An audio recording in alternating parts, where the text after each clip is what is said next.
telescope. Did he steal that from somebody? Well, the story as the consensus seems to be that the telescope was what we would consider toy telescopes were developed in the Netherlands, and it had to do with using different types of lenses, both what are considered convex and concave. The story that is most typically told is that a Dutchman by the names of Hans Lippershey, somewhere in the period of 1608 to 1609, put together a fairly decent telescope, not terrific, but it was more than a toy, and was out trying to sell the patent to whatever government at the time would pay the most amount of money. Galileo heard about this discovery from another one of the great characters in this, known as Paolo Sarpi, Brother Sarpi, who informed Galileo that someone was coming to Venice to sell the patent. And Galileo, through a whole host of intrigues and political maneuvering, started working on and invented. He figured out, just based on hearing about the telescope, he built his own telescope, blocked Hans Lippershey from getting the patent, or what we would consider the patent, but he actually made the first truly powerful telescope. So the others, by comparison, were what I would call the most rudimentary telescopes with no real practical ability. But the real appeal of Galileo's telescope had nothing to do with astronomical observation. It had to do with, you could see the ships coming in several hours earlier. So as a military device, it had great appeal. And then at some point around 1609, 1610 in June, Galileo points his telescope at the moon, and the world changed.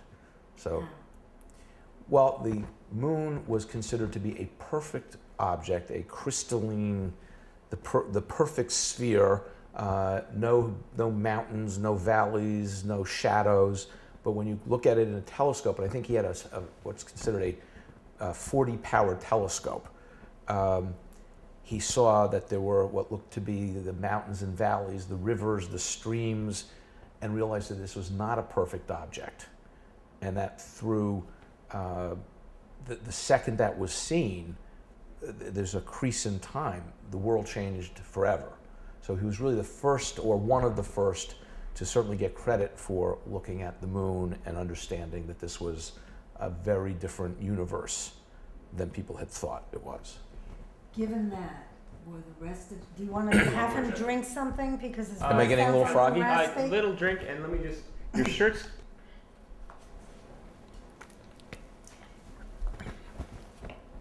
Okay? Yep. So given that this discovery about the moon changed the world, how did it affect the rest of what he was saying? Was this before or after the more controversial Earth revolves around the sun theory? Well, a number of Galileo's observations convinced him that the Copernican theory, which was not why, when you read these, the books about it, it's not as if you and I could just pick it up and read it and understand. These were, very, very mathematical, probably was only understood by a handful of the scientists at the time, but the conclusion was that Copernicus published his book in 1543, and literally, as the story goes, he had resisted publication literally until he was on his deathbed. And as the probably somewhat apocryphal version goes, he's on his deathbed dying, and they rush the book into him. He dies and he's published, but he rejected his own findings as being just too absurd. And so the book had been around for almost 80 years. The Catholic Church had been aware of it. They found it to be a convenience in terms of doing these calculations, but there was no proof about it. So it was just considered a very interesting theory, but not part of what we would call the theology, which this completely went against the theology of the Catholic Church and, at that time, all of humanity. Why? There are numerous passages in the Bible that allude to the fact that the earth is the center of the universe. There are passages that talk about the sun stood still, but it contradicted the literal passages in the Bible. And this is a whole part of the intrigue and the analysis and the investigation, how the church treated this idea, but it wasn't rejected in terms of not a possibility, but until it could be proven. You couldn't just go out and say that, okay, we've changed our minds. I know we can't prove this to you, but we now believe that the Earth is moving at 19,000 miles per second, and that's the way it is. So it was, let's see if we can figure out the proof. But it actually, my take on the story is the church was more receptive, leaving aside some of the public relations aspects, but they understood all of the arguments. There just was no proof. The traditional narrative is they didn't understand it at all. It's, my take is they did understand it. In fact, they asked Galileo to give all of the arguments in favor of Copernicanism and all the arguments against Copernicanism, but to be objective. But until there was a definitive proof, a demonstrable proof, they weren't prepared to go public, so to speak.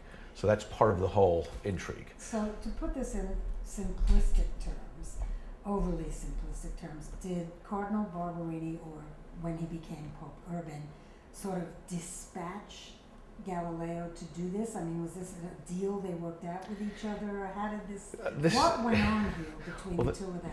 Well, what we do know is that Galileo had, in the periods from sort of 1623, 1624 to 1633, over a 10-year period, had 6 very long meetings with his good friend, previously Cardinal Barberini, now Pope Urban. And when Urban became Pope, Galileo saw this as the perfect opportunity to bring back into the debate whether Copernicanism could be accepted by the Catholic Church. And so we don't know exactly what the discussions were, but Galileo had been slapped on the wrist earlier on in 1616 and told, listen, let's keep all this discussion of Copernicanism out of the mix. You can hypothesize about it all you want, but this cannot be considered a matter of faith. And so what you're really seeing is intellectual thought kind of grinding up against theology and canon law. And you have to put this in the context of what had happened in Europe. We are dealing with effectively the effects of Martin Luther and the Reformation, and we are seeing Europe that is coming apart at the seams. We're dealing with, starting in 1618, something called the 30 Years' War. So part of what was going on was the world was coming apart. And so Urban, in part, was trying to hold the world together, where you had massive wars going on between the Protestants and the Catholics, between Spain and France, between Sweden and England. And so you've got this incredibly volatile situation. And part of the less accepted narrative is that Urban, in part, was trying to keep the world from completely imploding. And there's some great analogies of what's going on in the world today, but I find that part of the story quite fascinating. Was he trying to keep the world from imploding, or was he trying to keep the Catholic Church together? I mean, was he trying to keep people's faith sort of on track? Well, I think he was trying to keep the world from imploding, and probably the greatest single influence was trying to reunite the the split between the Protestants and the Catholics. So if there could be a reunification of the Christian Church, that would be viewed as one of the more powerful ways to keep the world together. So that was, I think, one of the implied objectives of Urban, was trying to bring things back together. Why, in terms of the general take on this, or the myth, or however it's come down, why was Pope Urban so vilified? Well, I think he was vilified for a couple of reasons. One, in hindsight, now 400 years later, the Catholic Church was wrong. The fact is, the Earth is the center, is not the center. Can we roll that back a second? I might include her questions a little more. Urban was vilified as opposed to he was vilified. If you're not. Oh, okay. You want me to reiterate? Oh, Okay, All right, fine. so let Okay, me 'cause- ask you again. okay. All right, let's Okay. do that thing again. Okay, you have a drink? Why was Pope Urban so vilified? I think there are probably a couple of reasons. Probably the most dramatic, two things. Wait, Oh, a couple of reasons about why Pope okay, I Urban gotta was reiterate. vilified. Okay. I'm sorry. Why sorry. was Pope Urban Okay, vilified? sorry. It's okay. Got it. Why was Pope Urban so vilified in this story?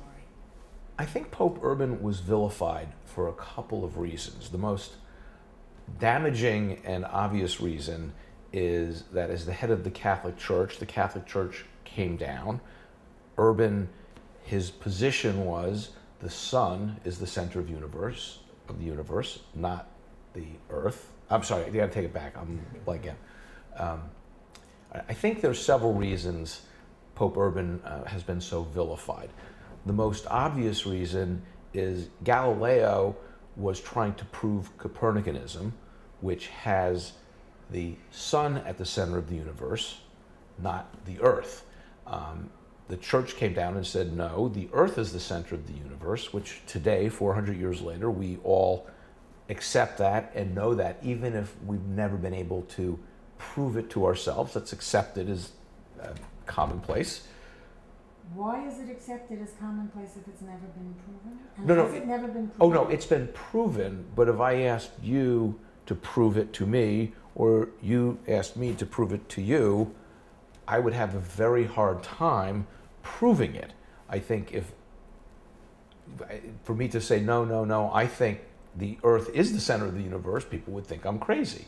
But the fact is, it's a fairly complicated demonstration that we accept because we've been taught it, because we've seen pictures from the moon, we've seen pictures from outer space, and it's been inculcated in us throughout our education. But if you had to sit down with paper and pencil and prove it to me, I think we'd be here for a very long time, or at least if I had to prove it to you, it might take another 400 years.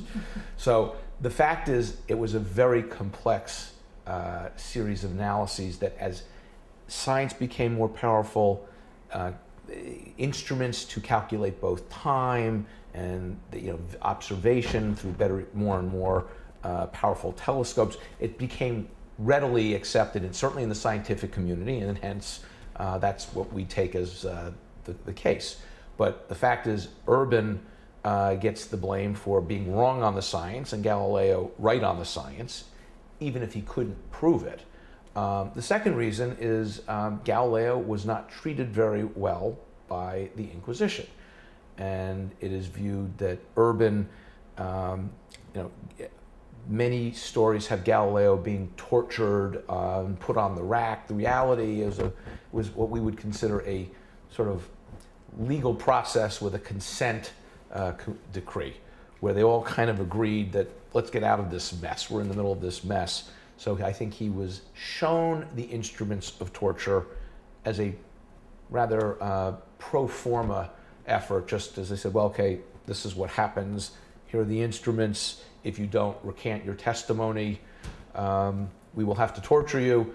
But he was really never, no one that I've read takes it seriously that he was actually ever under any threat of physical torture. Now, that's perhaps the softer side of the story. The fact is he was sentenced to house arrest for the rest of his life. And while many people would say, well, he was imprisoned, a prisoner of the Inquisition for the rest of his life, the reality is, in context of the period, which you always have to step back and look at the context, this was considered very lenient treatment, even though we might consider it very, very harsh treatment to be imprisoned.